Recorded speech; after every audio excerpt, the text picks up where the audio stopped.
ভাগ্যের লেখা তুমি লেখিকা, তানহা তাবাচ্ছুম পর্ব ১১। অরিনের জীবনে ছুটির দিন বলতে যেন আলাদা কোনো শব্দই নেই। তার কাজটাই এমন। দেশের এক প্রান্ত থেকে অন্য প্রান্তে যখন কোনো জটিল কেসের তদন্ত আটকে যায়, যখন একের পর এক প্রমাণ খুঁজেও তদন্তকারীরা কোনো নির্দিষ্ট সিদ্ধান্তে পৌঁছাতে পারে না, তখনই ডাক পড়ে অরিনের। ফরেন্সিক ইনভেস্টিগেটর হিসেবে তার দক্ষতা নিয়ে কারও কোনো সন্দেহ নেই। কেস যত কঠিনই হোক, অরিন এখন পর্যন্ত কোনো তদন্তে খালি হাতে ফেরেনি। প্রতিবারই কোনো না কোনো সূত্র খুঁজে বের করে সফলভাবে কেসের সমাধান করেছে সে। ফলে দেশের যে কোনো প্রান্ত থেকে ফোন এলেই ব্যাগ গুছিয়ে বেরিয়ে পড়তে হয় তাকে। গতকালও তেমনই একটি জটিল কেস সমাধান করে বাড়িতে ফিরেছে অরিন। সৌভাগ্যবশত সামনে কয়েকটা দিন ছুটি। আজ সকালে নাশতা শেষ করে বাড়ির সবাই যে যার কাজে বেরিয়ে গেছে। কেউ অফিসে, কেউ ভার্সিটিতে। বাড়িতে এখন শুধু দাদা দাদি, অরিন আর আরোহী। আরোহী বসার ঘরের সোফায় আরাম করে বসে পপকর্ন খেতে খেতে মুভি দেখছিল। পৃথিবীতে যেন এই মুহূর্তে তার চেয়ে সুখী মানুষ আর কেউ নেই। হঠাৎ অরিন তার সামনে এসে দাঁড়াল। কিছুক্ষণ আরোহীর দিকে তাকিয়ে থেকে বলল, আরোহী, তৈরি হয়ে নাও। মুভির স্ক্রিন থেকে চোখ না সরিয়েই আরোহী পপকর্ন মুখে পুরে বলল, কেন? তোমার ভার্সিটিতে যাব। কথাটা শুনতেই যেন আরোহীর গলায় পপকর্ন আটকে গেল। সে দ্রুত ঘুরে অরিনের দিকে তাকাল। কি? অরিন স্বাভাবিকভাবেই বলল, তোমার ভার্সিটিতে যাব। আরোহী এবার প্রায় কেঁদে ফেলার মতো মুখ করে বলল, আমার ভার্সিটিতে আপনি যাবেন কেন? অরিন ভ্রু কুঁচকে বলল, কারণ তুমি কয়েকদিন ধরে ভার্সিটিতে যাওনি। গিয়ে সেটা জানিয়ে আসব। আর তোমার পড়াশোনার জন্য যা যা দরকার সব কিনে দেব। আরোহী কিছুক্ষণ চুপ করে অরিনের দিকে তাকিয়ে রইল। তারপর মুখটা কেমন যেন বেঁকিয়ে বলল, কিন্তু আমি তো পড়তে চাই না। অরিনের ভ্রু আরও কুঁচকে গেল। কেন? আরোহী এবার বেশ যুক্তি দেখানোর ভঙ্গিতে বলল, কারণ এখন তো আমার বিয়ে হয়ে গেছে। তো আমার যতদূর জানা মতে বিয়ের পর মেয়েদের আর পড়ালেখা করতে হয় না। অরিন কয়েক সেকেন্ড চুপ করে তার দিকে তাকিয়ে রইল। তারপর ধীর গলায় বলল, এটা কোথায় লেখা আছে? আরোহী সঙ্গে সঙ্গে উত্তর দিল, যেখানেই লেখা থাক। মানে কোথায় লেখা আছে সেটা আমি জানি না, কিন্তু আমি এখন পড়তে পারব না। অরিন এবার বিরক্ত হয়ে বলল, কেন পারবে না? আরোহী পপকর্নের বাটিটা পাশে রেখে দীর্ঘশ্বাস ফেলল। আপনি জানেন আমি পড়ার ভয়ে বাড়ি ছেড়ে পালিয়েছিলাম। অরিন এবার অবাক হয়ে তাকাল। তুমি পড়ার ভয়ে বাড়ি ছেড়েছিলে? হ্যাঁ, আরোহী হতাশ গলায় বলল, আর সেই পড়ালেখাই কিনা আমার পেছনে লেগে আছে। একটু থেমে আকাশের দিকে তাকিয়ে নাটকীয় ভঙ্গিতে বলল, সালার জিন্দেগি, মনে হয় মরার পরেও পড়ালেখা আমার পিছু ছাড়বে না। অরিন ঠোঁট চেপে হাসি আটকানোর চেষ্টা করল, কিন্তু পরক্ষণেই নিজেকে সামলে নিয়ে কঠিন গলায় বলল, তোমার এসব চলবে না। এখনই তৈরি হয়ে আসো। আরোহী চোখ বড় বড় করে তাকাল। কোথায় যাব? তোমাকে ভার্সিটিতে নিয়ে যাব। তারপর লাইব্রেরিতে যাব। লাইব্রেরির কথা শুনতেই আরোহীর মুখটা আরও মলিন হয়ে গেল। লাইব্রেরিতেও? হ্যাঁ, লাইব্রেরিতেও। আরোহী এবার একেবারে অসহায় মুখ করে বলল, না পড়লে হয় না? অরিন স্থির চোখে তাকিয়ে রইল। আরোহী একটু ইতস্তত করে আবার বলল, মানে, আমার পড়তে ভালো লাগে না একটু। অরিন এবার হালকা বিরক্তির সঙ্গে বলল, তুমি কি এখনও বাচ্চা? ভার্সিটিতে উঠে গেছ আর বলছ পড়তে ভালো লাগে না? আরোহী সঙ্গে সঙ্গে মুখ ফুলিয়ে বলল, আমি তো পড়তেই চাইনি। তাহলে? আমার আব্বু জোর করে পড়িয়েছে। আরোহী আঙুল গুনে গুনে বলতে শুরু করল, ছোটবেলা থেকে পড়তে চাইনি, তখনও আমাকে জোর করে পড়িয়েছে। কোনোভাবে ছোটবেলায় পড়ালেখা ছেড়ে দেওয়ার চেষ্টা করেছিলাম, সেটাও করতে দেয়নি। নিয়ম কানুন দিয়ে টেনে হিঁচড়ে ভার্সিটি পর্যন্ত নিয়ে এসেছে। অরিন চুপচাপ তার কথা শুনছিল। আরোহী এবার আরও হতাশ গলায় বলল, আমার মনে হয় গ্রামে জন্ম নিলেই ভালো হতো। অরিন ভ্রু তুলে তাকাল। গ্রামে জন্ম নিলে কি হতো? আরোহী একদম গম্ভীর মুখে বলল, গ্রামে নাকি কম বয়সেই মেয়েদের বিয়ে দিয়ে দেয়। অরিন এবার আর নিজেকে সামলাতে পারল না। মুখ ঘুরিয়ে হালকা হাসল। কিন্তু আরোহী নিজের কথাতেই ব্যস্ত। কিন্তু সেখানেও আমার কপাল পোড়া। জন্মই হতে হলো শহরে। একটু থেমে গভীর দীর্ঘশ্বাস ফেলে বলল, আর এখন বিয়ে হয়ে যাওয়ার পরও আমাকে পড়ালেখা করতে হবে। অরিন এবার তার সামনে এসে দাঁড়িয়ে গম্ভীর গলায় বলল, হ্যাঁ, করতে হবে। আরোহী মুখ বাঁকিয়ে তাকাল। কেন? কারণ বিয়ে হয়েছে বলে তোমার জীবন থেমে যায়নি। কথাটা বলে অরিন কয়েক মুহূর্ত তার দিকে তাকিয়ে রইল। তারপর শান্ত গলায় বলল, আর তুমি যতই অজুহাত দাও, আজ ভার্সিটিতে তোমাকে আমি নিয়ে যাবই। আরোহী হতাশ মুখে সোফায় বসে রইল। মনে মনে শুধু একটাই কথা ঘুরছে, বিয়ে করেও পড়ালেখা থেকে রেহাই পাওয়া গেল না। অরিন ঘুরে সিঁড়ির দিকে যেতে যেতে বলল, 10 মিনিটের মধ্যে তৈরি হয়ে এসো। আরোহী সঙ্গে সঙ্গে চেঁচিয়ে উঠল, 10 মিনিটে কিভাবে তৈরি হব? অরিন পেছন ফিরে তাকিয়ে বলল, তুমি তো বলো পড়তে তোমার ভালো লাগে না, অন্তত তৈরি হতে তো ভালো লাগে। এই বলে অরিন চলে গেল। আরোহী কিছুক্ষণ তার চলে যাওয়ার দিকে তাকিয়ে রইল। তারপর মুখ ফুলিয়ে নিচু গলায় বলল, খচ্চর একটা। কিন্তু অজান্তেই তার ঠোঁটের কোণে হালকা হাসি ফুটে উঠল। অরিনের কথামতো ঠিক 10 মিনিটের মাথায় রুমে গিয়ে তৈরি হয়ে নিচে নেমে এলো আরোহী। পরনে স্কাই ব্লু রঙের শর্ট টি-শার্ট আর সঙ্গে কালো ব্যাগি প্যান্ট। চুলগুলো উপরে তুলে সুন্দর করে বেঁধে সেট করে রেখেছে। তাড়াহুড়োয় গলায় চেইনটা পরতে পরতে সিঁড়ি দিয়ে দ্রুত নিচে নেমে এলো সে।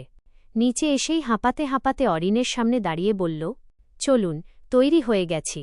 অরিন একবার মাথা থেকে পা পর্যন্ত আরোহীর দিকে তাকাল। তারপরই ভ্রু কুঁচকে গেল। এগুলো কি পরেছ তুমি? আরোহী নির্বিকার ভঙ্গিতে বলল, কেন, দেখতে পাচ্ছেন না? অরিন বিরক্ত গলায় বলল, যা পরেছ এক্ষুনি গিয়ে চেঞ্জ করে আসো। আরোহী কোনো গুরুত্ব না দিয়ে ধীর পায়ে হাঁটতে হাঁটতে বলল, পারব না, আমি এগুলো পরেই যাব। আর না হলে যাবই না। অরিন এবার আরোহীর সামনে গিয়ে দাঁড়াল। তার টি-শার্টটা সামান্য নিচের দিকে টেনে দিয়ে বিরক্ত গলায় বলল, দেখেছ এটা কি পরেছ? পেটের চারপাশটা প্রায় খোলাই দেখা যাচ্ছে। এটা কেমন ধরনের টি-শার্ট পরেছ তুমি? আরোহী নিজের পোশাকের দিকে তাকিয়ে নির্বিকারভাবে বলল, আমি এগুলোতেই অভ্যস্ত। আগেও তো বলেছি, আমি এগুলো পরেই যাব। অরিনের ধৈর্যের বাঁধ এবার ভেঙে গেল। রাগী গলায় বলল, তুমি এক্ষুনি গিয়ে চেঞ্জ করে আসবে, না হলে আমি নিজ হাতে চেঞ্জ করিয়ে দেব। তখন কিন্তু কিছু বলতে পারবে না। কথাটা শুনে আরোহী মুহূর্তের জন্য থমকে গেল। অরিনের মুখের গম্ভীর ভাব দেখে বুঝতে পারল, এবার সত্যিই আর তর্ক করে লাভ নেই। দাঁতে দাঁত চেপে বিরক্ত মুখে আবার সিঁড়ি বেয়ে উপরে উঠে গেল সে। কিছুক্ষণ পর ফিরে এলো। এবার পরনে ছিল সুন্দর একটি মেরুন রঙের গাউন। অরিন এবার আর কোনো আপত্তি না করে একবার তাকিয়ে বলল, এইবার পারফেক্ট। কথাটা বলে হাতের ইশারায় বেস্ট অব লাক দেখাল। আরোহী মুখ বাঁকিয়ে সিঁড়ির পাশে দাঁড়িয়ে রইল। অরিন বলল, চলো। আরোহী সঙ্গে সঙ্গে বলল, এই ড্রেসটা পরে আমার ভীষণ আনকমফোর্টেবল লাগছে। অরিন নির্বিকারভাবে বলল, ভালো পোশাক পরলে তোমার আনকমফোর্টেবলই লাগবে। এখন চলো। আরোহী এবার শেষ চেষ্টা হিসেবে বলল, আজ যেতে পারব না? কাল যাই। অরিন সঙ্গে সঙ্গে কঠিন গলায় বলল, এখনই চলো, না হলে কিন্তু খুব খারাপ হয়ে যাবে। পড়ালেখা তোমাকে করতেই হবে, যত অজুহাতই দাও না কেন। আরোহী বুঝতে পারল, আজ কোনোভাবেই অরিনকে বোঝানো সম্ভব নয়। তার সামনে আর কোনো পথ খোলা নেই। হঠাৎ করেই তার চোখমুখ কেমন যেন নিস্তেজ হয়ে এল। পরের মুহূর্তেই শরীরটা দুলে উঠল।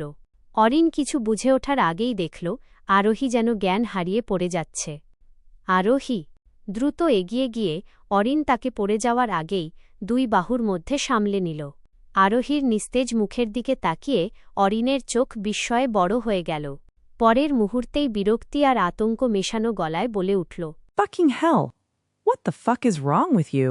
কথাটা বলেই অরিন আরোহীকে কোলে তুলে নিল। সিঁড়ি দিয়ে দ্রুত উপরে উঠে সোজা নিজের রুমে নিয়ে গেল তাকে। বিছানায় শুইয়ে দিয়ে মুখে পানির ছিটা দিতে লাগল। কিন্তু আরোহীর কোনো নড়াচড়া নেই। অরিন বারবার তার মুখে পানি ছিটিয়ে জ্ঞান ফেরানোর চেষ্টা করছিল। এদিকে বাড়ির এক কাজের মেয়ে দূর থেকে পুরো ঘটনাটা দেখে ফেলেছে।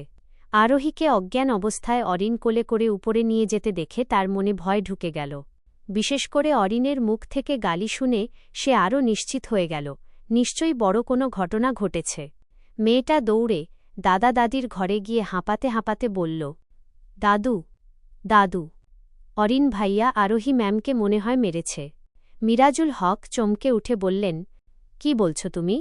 মেয়েটা ভয়ে ভয়ে বলল, আরোহী ম্যাম হঠাৎ অজ্ঞান হয়ে গেছেন। তারপর অরিন ভাইয়া একটা গালি দিয়ে উনাকে কোলে করে উপরে নিয়ে গেলেন। এখনও নিচে নামেননি। আমার মনে হয় খারাপ কিছু হয়েছে। আপনারা এক্ষুনি গিয়ে দেখেন। কথাটা শুনেই মিরাজুল হক আর নাজমা সুলতানা দুজনেই ভীষণ অবাক হয়ে গেলেন। অরিনের ওপর রাগও উঠল দুজনেরই। কোনো দেরি না করে তারা দ্রুত ঘর থেকে বেরিয়ে অরিনের রুমের দিকে এগিয়ে গেলেন। সেখানে গিয়ে দেখলেন রুমের দরজা ভেতর থেকে বন্ধ। মিরাজুল হক দরজায় জোরে ধাক্কা দিয়ে বললেন, অরিন, কি হয়েছে? দাদুবাই, এখনই দরজা খোল। কোনো উত্তর এলো না। তিনি আবার বললেন, মেয়েটার সঙ্গে কি করেছিস?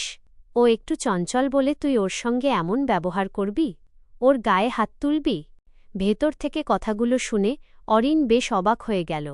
সে তো এতক্ষণ আরোহীর মুখে পানি ছিটিয়ে জ্ঞান ফেরানোর চেষ্টা করছিল, কিন্তু আরোহীর কোনো নড়াচড়া না দেখে অরিনের মনে হল মেয়েটা নিশ্চয়ই অভিনয় করছে। এবার আর সময় নষ্ট না করে অরিন আরোহীকে দুই হাতে পাঁজা করে কোলে তুলে বারান্দার দিকে এগিয়ে গেল। তারপর সেই অবস্থাতেই রেলিংয়ের কাছে গিয়ে নিজের দুটো হাত বাইরে বাড়িয়ে ধরল। অরিনের হাতের ওপর থাকা আরোহীও তখন রেলিংয়ের ওপাশে ঝুলে রইল। ভয়ে আরোহী চোখ শক্ত করে বন্ধ করে ফেলল। অরিন এবার গম্ভীর গলায় বলল, এক্ষুনি চোখ মেলবে নাকি এখান থেকে টুপ করে নিচে ফেলে দেব? আরোহীর কোনো নড়াচড়া নেই। অরিন আরও কঠিন গলায় বলল, এখনও যদি চোখ বন্ধ করে অজ্ঞান হয়ে থাকার অভিনয় করো তাহলে কিন্তু সত্যিই নিচে ফেলে দেব। একটু থেমে বলল, তুমি যে অজ্ঞান হয়েছ সেটা কেউ দেখেনি। সবাই ভাববে তুমি এখান থেকে পড়ে গিয়েই মারা গেছ। কথাটা শেষ হওয়ার সঙ্গে সঙ্গেই আরোহী চট করে চোখ খুলে ফেলল। ভয়ে সঙ্গে সঙ্গে অরিনের গলা শক্ত করে জড়িয়ে ধরে বলল, আরে, কি করছেন আপনি? সত্যি সত্যি আমাকে ফেলে দেবেন নাকি? অরিনের ঠোঁটের কোণে বাঁকা হাসি ফুটে উঠল। তাহলে এতক্ষণ নাটক করছিলে কেন? আরোহী অরিনের গলা আঁকড়ে ধরে আছে। নিচের দিকে তাকানোর সাহসটুকুও নেই। ভয়ে কাঁপা গলায় বলল, ভার্সিটিতে যাতে যেতে না হয় তাই হঠাৎ এই বুদ্ধিটা মাথায় এসেছিল। অরিন ভ্রু কুঁচকে বলল, তাহলে পড়াশোনায় ফাঁকি দেবে? আরোহী চুপ। অরিন আবার বলল, বলো, আর ফাঁকি দেবে? কিছুক্ষণ চুপ থেকে আবার কঠিন গলায় বলল, কি হলো? বলো, না হলে কিন্তু সত্যিই ছেড়ে দেব। আরোহী এবার তাড়াতাড়ি বলল, না, আর ফাঁকি দেব না। প্রতিদিন ভার্সিটিতে যাব, ঠিকমতো পড়াশোনা করব। শুধু আমাকে নিচে ফেলে দেবেন না। এটা বলার সঙ্গে সঙ্গে অরিন আবার আরোহীকে কোলে করেই রুমের ভেতরে নিয়ে নামিয়ে দিল। অরিন এবার দরজার দিকে ইশারা করে গম্ভীর কণ্ঠে বলল, যাও, দরজাটা খুলে দাদু দাদিকে বলবে তুমি এতক্ষণ অ্যাক্টিং করছিলে। চলবে।